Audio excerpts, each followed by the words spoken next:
Calimera, Calispera, j'espère que vous allez bien, c'est Cassandre et bienvenue à tous ceux qui ne savent pas.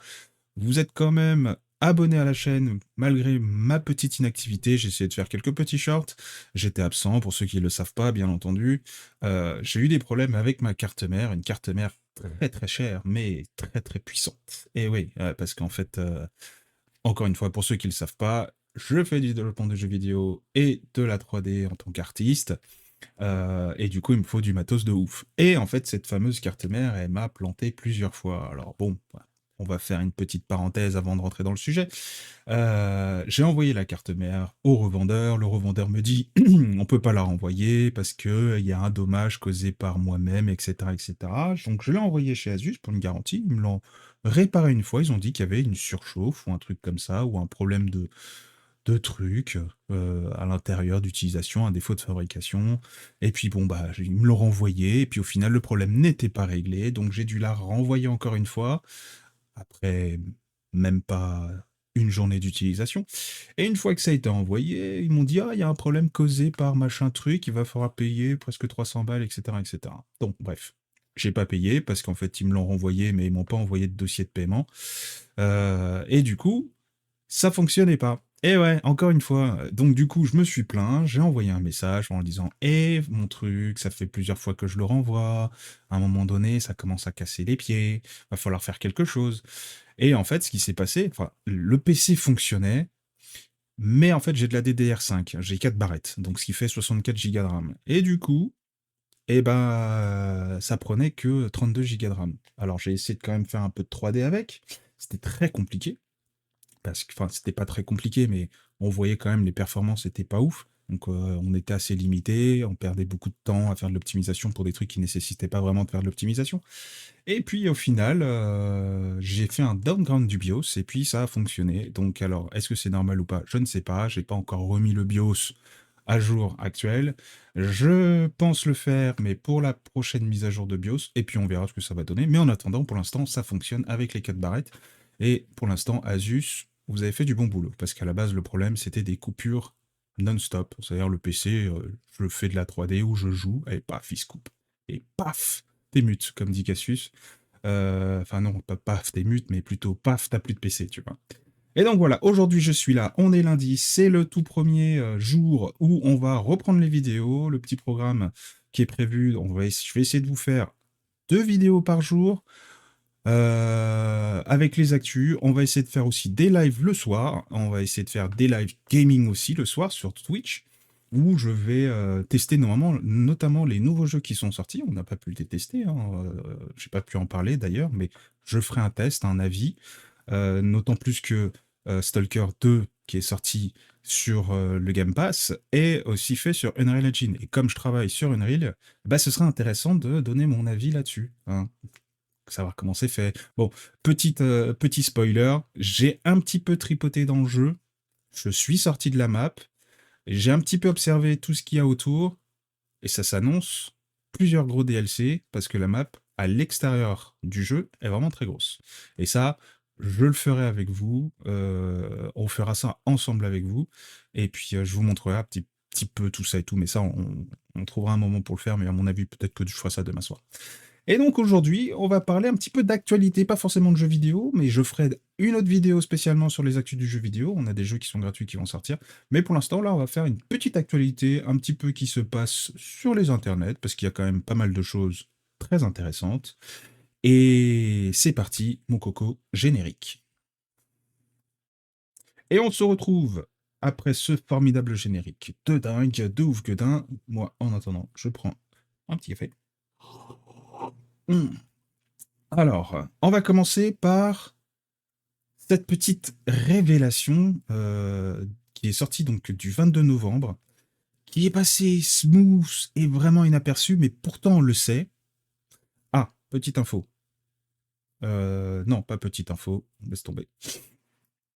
On va parler d'une petite révélation qui est sortie sur Europe 1 avec Cyril Hanouna.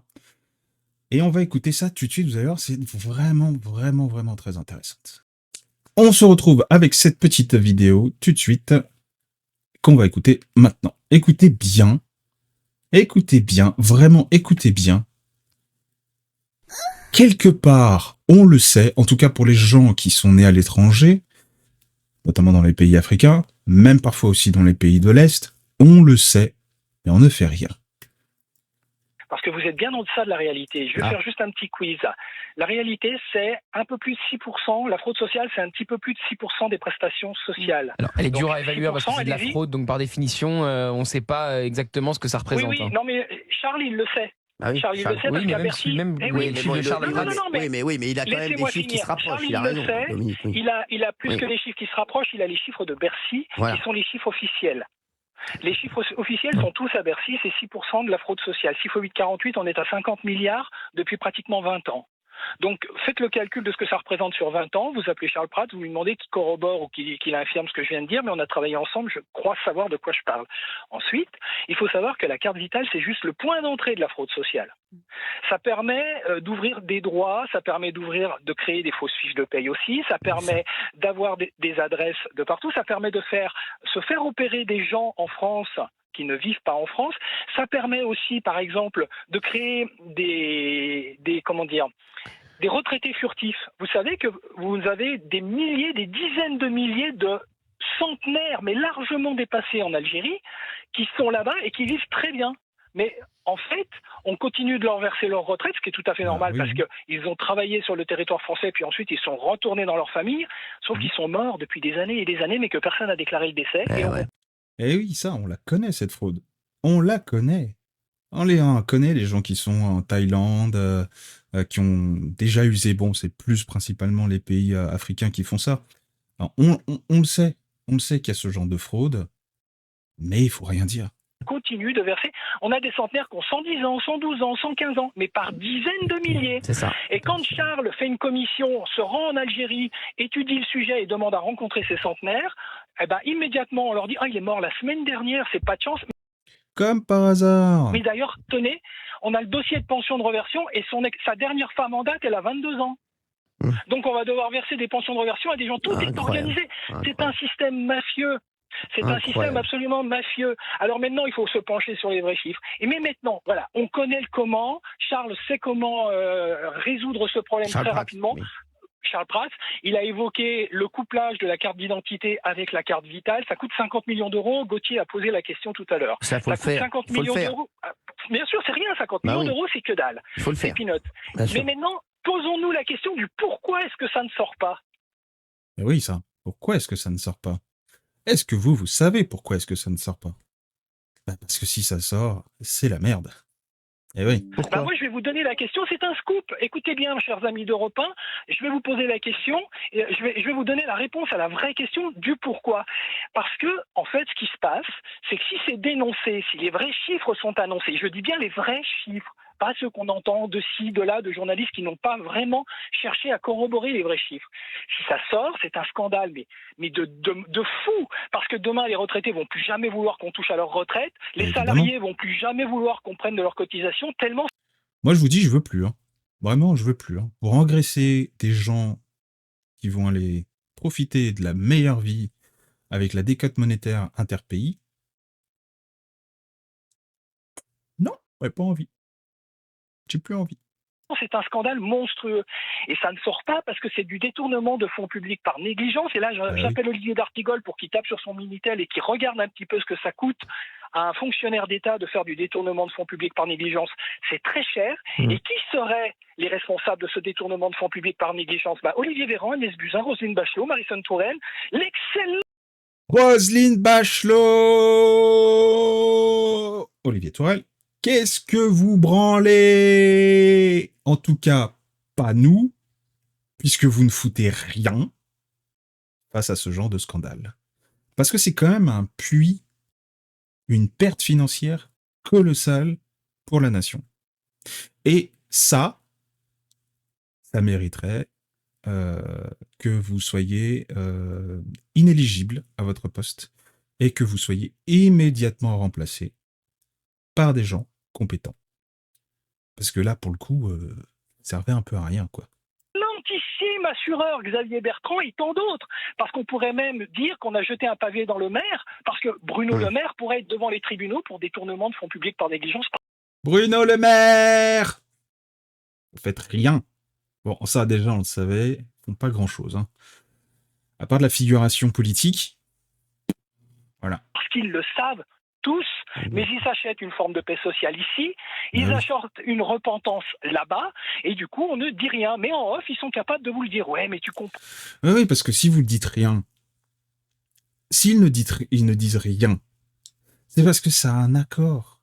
Ça permet de créer quelque chose avec le pays en question. Ça permet de faire rentrer de l'argent. Ça permet d'augmenter les revenus, le pourcentage, ou je sais pas, moi, comment on peut appeler ça. Mais voilà, ça sert. Mais on ne dit rien. Par contre, nous, citoyens, on doit trinquer. Moi, je veux bien, moi, que tout cet argent-là perdu, vous financez, je sais pas, nos projets de jeux vidéo, par exemple. Ou les intermittents du spectacle. Mieux, les agriculteurs.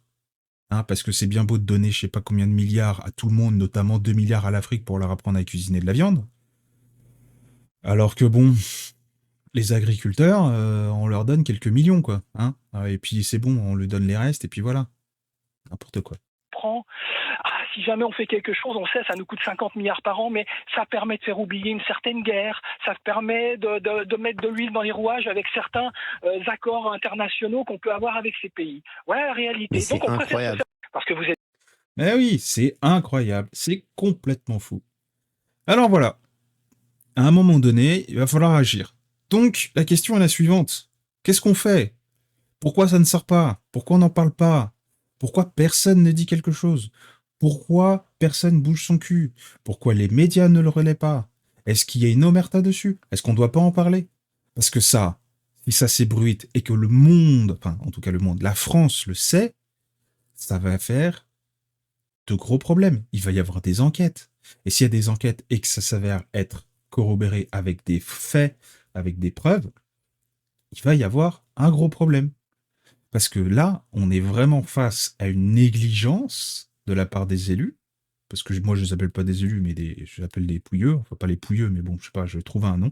Mais là, c'est une négligence envers la nation. Ils ne font pas leur travail. Et ça, c'est important. Et il faut le dire.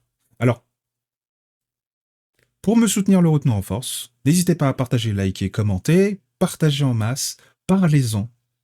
Vraiment, parlez-en. Parlez-en sur les réseaux, faites du bruit avec, parce qu'il faut que ça se sache. Que ce soit ma vidéo ou la vidéo d'Europe 1 en question, n'hésitez pas à la partager, parce que on est à un point où on nous prend vraiment pour des jambons. On a un point où on nous prend pour des billes, et on paye pour des gens à qui on ne devrait pas payer. Et il est là le véritable problème. Si vous avez envie de continuer à payer pour des gens qui profitent d'un système, ou de failles du système, et qui se dort la biscotte dans d'autres pays en profitant du système, désolé, moi je n'ai pas envie. Moi je paye mes charges, tout le monde paye ses charges, tout le monde paye ses impôts. À un moment donné, il va falloir un petit peu être réactif et un peu plus justice, faire un peu plus de justice envers les citoyens qui, eux, travaillent, se lèvent tous les matins, parfois même qui travaillent, qui font les 3-8. Il va falloir prioriser les agriculteurs, parce que les agriculteurs, c'est un peu le nerf de notre nation, et à un moment donné, il va falloir agir.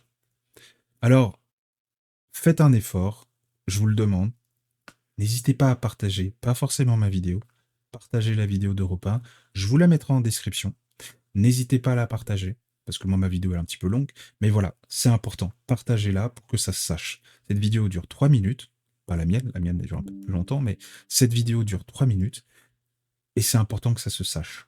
Vraiment. C'était Cassandre pour ce retour triomphal dans l'appartement de V que j'ai customisé en 3D. On a la belle Delphine là, ici, et puis là aussi. Et puis j'ai mis une petite affiche là comme ça de vidéo, parce que mettre des vraies femmes, ça fait chier les woke, et puis ça ramène des vues. Il paraît. Allez, je vous dis à très bientôt dans une prochaine vidéo, c'était Cassandre. N'hésitez pas à liker, commenter, partager. Faites-moi un coucou pour me souhaiter la bienvenue ou le bon retour, comme vous voulez. Et moi je vous dis à tout de suite, ou à tout à l'heure, pour une prochaine vidéo, on va parler des actus et du nouveau du jeu vidéo. Ciao ciao.